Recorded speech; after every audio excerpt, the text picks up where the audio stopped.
हाँ तकरीर नूरुद्दीन जंगी कर सकता, हाँ तकरीर सलाहुद्दीन अयूबी कर सकता।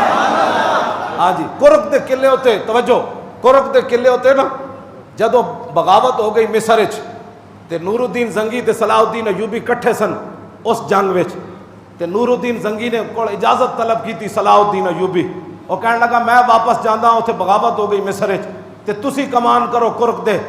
ते जदों ये उन्हें गल की ना ते नूरुद्दीन जंगी नूं सलाहुद्दीन अयूबी कहने लगा मैं जंग छड़ के जा तो रहा, दुनिया मैनू शिकस्त खुरदा तो नहीं कवेगी, मैं मजबूरन जा रहा। ते नूरुद्दीन जंगी ने सलाहुद्दीन अयूबी दे गल्लां उत्ते इंज करके थपथपा के क्या उन्हें कहा झल्ला होया तेनू किसने की कहना शिकस्त खुरदा। बल्कि नूरुद्दीन जंगी आज कुर्क के किले पर ऐलान कर रहा है कि क़यामत तक हर दौर में मुसलमानों को एक सलाहुद्दीन अयूबी की हमेशा जरूरत रहेगी।